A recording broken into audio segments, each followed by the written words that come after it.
L'intérêt des partenariats publics-privés, c'est la mise en place de projets communs entre un laboratoire pharmaceutique et les autorités ou l'institution publique de manière plus générale. L'idée, c'est que ces PPP sont un moyen pour faciliter et pour favoriser l'approche ou l'implémentation d'un projet commun qui répond à un intérêt général et encore en particulier à un intérêt de santé publique. Les PPP contribuent plus à l'accès ou à la facilitation de soins que du médicament. Ça dépasse le médicament en tant que tel. Il s'agit en réalité de faciliter l'accès aux soins, en l'occurrence faciliter du dépistage, faire de la prévention ou encore faire de la formation.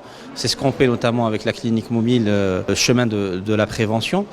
Ça peut être aussi faciliter le parcours de soins, notamment pour ce qui est ce qu'on a mis en place, le Home Infusion, qui consiste à faciliter la prise en charge des patients des maladies rares et des maladies lysosomales, où l'idée est de prendre en charge le patient directement à la maison. Donc, lorsqu'il s'agit d'un patient pédiatrique en l'occurrence, eh bien, vous imaginez que ça va faciliter la prise en charge, donc ça va faciliter son adhérence et aussi par la même occasion ça va baisser le fardeau de cette pathologie-là.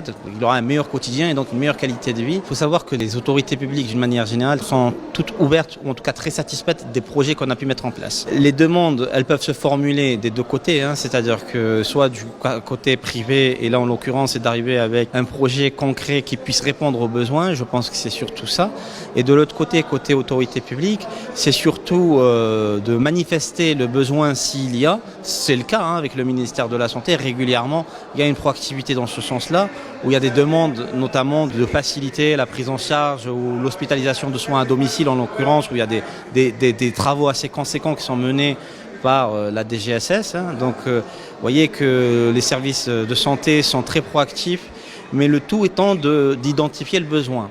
Et ensuite, à nous, en tant que privé, d'essayer de proposer un projet qui va satisfaire ce même besoin.